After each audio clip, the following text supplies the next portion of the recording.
Hoje nós vamos falar sobre o livro de Jó, tudo o que você precisa saber para compreender a teologia do livro e também algumas coisas que você nem precisa saber, mas eu vou te contar mesmo assim. E sem nenhuma enrolação, vamos logo ao assunto. Bom, se nós fôssemos posicionar cronologicamente o livro de Jó, ele ficaria ali depois de Gênesis. Isso porque há um certo consenso de que Jó viveu entre 2000 e 1800 antes de Cristo, ou seja, ali próximo de Abraão. Existem vários relatos no próprio texto do livro de Jó que nos faz posicionar esse livro ali perto dos patriarcas. Por exemplo, Jó viveu mais de 100 anos.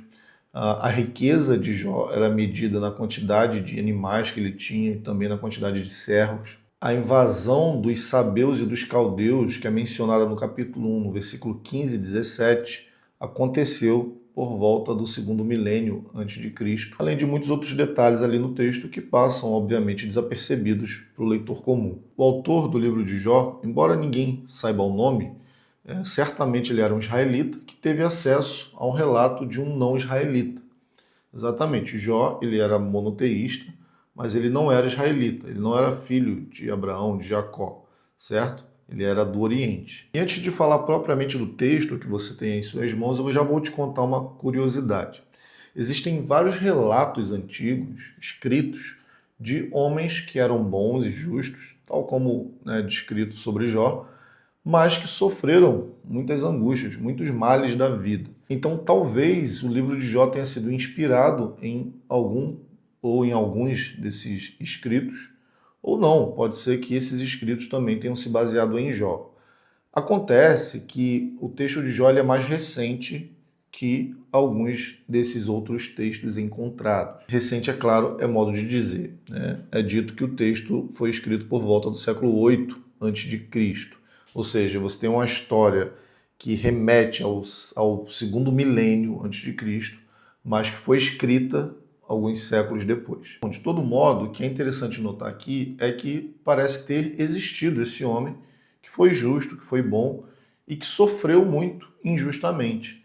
E que essa história inspirou muitos e continua inspirando até hoje. Bom, dito isso, vamos avaliar aí o livro que você tem na sua Bíblia. O livro de Jó, ele é um livro poético sapiencial. A literatura sapiencial ela é muito presente no Oriente Antigo. O livro de Jó ele é como um sanduíche. O prólogo e o epílogo são narrados em prosa, enquanto que o meio, o corpo do texto, ali, a conversa de Jó com seus amigos, é em poesia. A poesia era um recurso muito utilizado pelos sábios. Enquanto a prosa é a linguagem dos fatos, das leis, a poesia era a linguagem da emoção, do mistério. E o autor de Jó precisava de uma forma que suportasse a intensidade do sofrimento humano e da grandiosidade de Deus. Nada melhor que a poesia para isso. A poesia ela acaba permitindo a expressão de angústia, de dor, do sofrimento, numa visceralidade, se valendo de metáforas para isso, que é quase impossível se for descrita de uma maneira clínica. Agora, vale lembrar que a poesia não é um recurso utilizado somente pelos sábios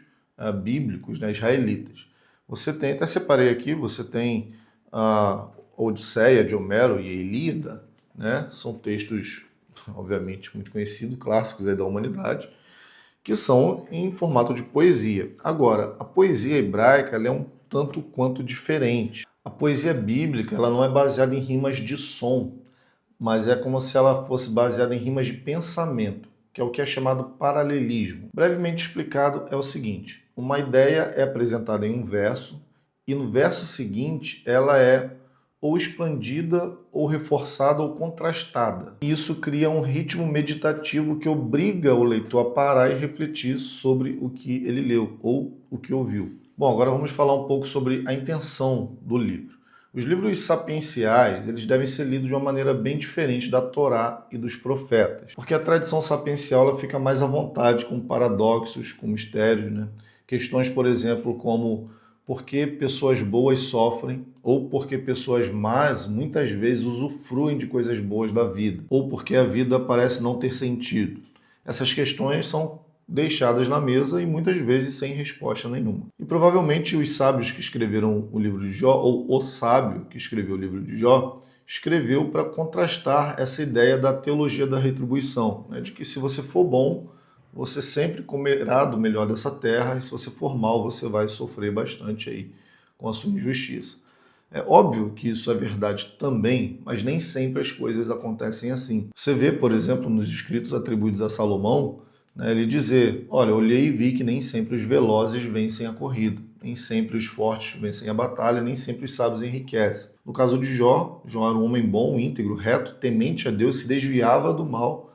A Bíblia diz que Jó fazia sacrifícios por seus filhos, caso eles tivessem pecado, ou seja, era um homem extremamente precavido e, no entanto, sofre e sofre muito. Por isso, inclusive, seus amigos aparecem, né, com muitos discursos acerca de Deus, discursos, inclusive, que se parecem com muitas pregações de hoje em dia em muitas igrejas. Fique atento a isso. É interessante que, fazendo uma leitura desavisada, você concorda com a análise dos amigos de Jó. Eles dizem que Deus é justo, que Deus abençoa aqueles que são retos e íntegros. No entanto, nesse caso, eles estavam errados sobre Jó. No caso de Jó, ele não estava sofrendo porque pecou.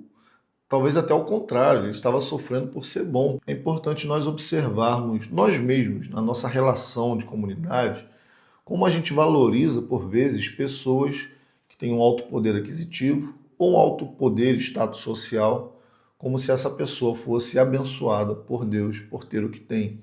E às vezes desprezamos o menor, aquele que não possui, ou aquele que está passando períodos de dor e sofrimento, como se ele tivesse sido negligente, displicente em algo, seja na sua vida prática do dia a dia, seja na sua vida espiritual. Nem sempre as coisas são como parecem ser. Por isso é importante não tecer julgamentos espirituais daquilo que você não viu plenamente. Você só viu as aparências, né? Deus não julga segundo as aparências. Enquanto para os amigos de Jó, Jó estava omitindo algum pecado, ele estava padecendo como resposta a um pecado que ele estava escondendo, para Deus Jó era justo. Inclusive, Jó deve depois interceder por seus amigos diante de Deus. Agora vamos falar sobre essa figura que causa uma verdadeira confusão na cabeça de 99 de cada 100 pessoas que lê o livro de Jó, que é a figura do Satanás.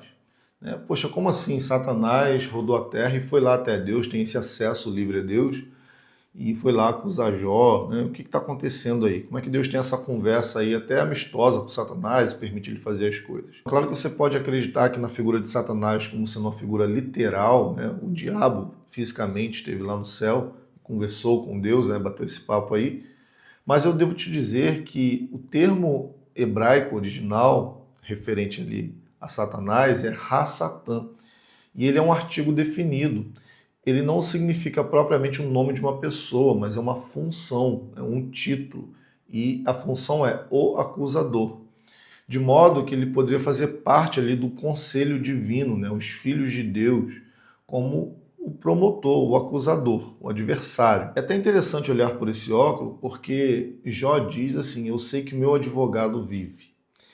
Então, no mesmo modo que existe um acusador, você pode entender esse acusador como uma figura do diabo, do Satanás, mas pode não ser também, o que é muito provável, né, pela maneira como se dá essa conversa, você também tem do outro lado o defensor, aquele que defende Jó. No caso, obviamente, associamos a Jesus essa figura do advogado de Jó, né, aquele que nos defende de toda acusação. De todo modo, olha como essa figura do Satã, ela é uma ferramenta essencial para o sábio que está querendo confrontar a teologia da retribuição. Satã ataca a teologia da retribuição de dentro. Ele sugere que a fé de Jó é um negócio. Jó é bom porque Deus o abençoa. Então ele propõe que as bênçãos de Jó sejam removidas e desse modo a obediência de Jó desaparecerá. Satã aqui então serve como um instrumento literário para averiguar se existe uma religião que não é baseada em troca de favores. Bom, dito tudo isso, quando acaba aí todo esse perrengue que Jó passa, é interessante que você acaba não tendo uma resposta. Jó não recebe de Deus uma resposta para os seus sofrimentos. Mas é interessante que mesmo assim ele diz: agora eu conheço o Senhor. Ou seja, toda a experiência dada pelo seu sofrimento, inclusive, o faz se aproximar de Deus e conhecê-lo melhor. Isso nos leva a pensar, é claro, que nem sempre os nossos sofrimentos serão respondidos. Muito cuidado com todo mundo que quer dar respostas contundentes para o sofrimento. Você está passando isso aqui por causa disso, disso, disso. Deus quer te mostrar aquilo e aquilo outro. E você vai saber, nem sempre. Nem sempre nós teremos todas as respostas para o sofrimento. Mas sempre, se estivermos com o coração aberto e disposto a conhecer a Deus, o conheceremos mais, certamente. Bom, eu acho que isso aqui já é o suficiente para você olhar para o livro de Jó de uma maneira diferente, uma nova perspectiva. Eu desejo que você encontre nessa leitura paz para a sua alma, a esperança que tem transformado tantas vidas ao longo de tantos séculos. Deus te abençoe, um grande abraço.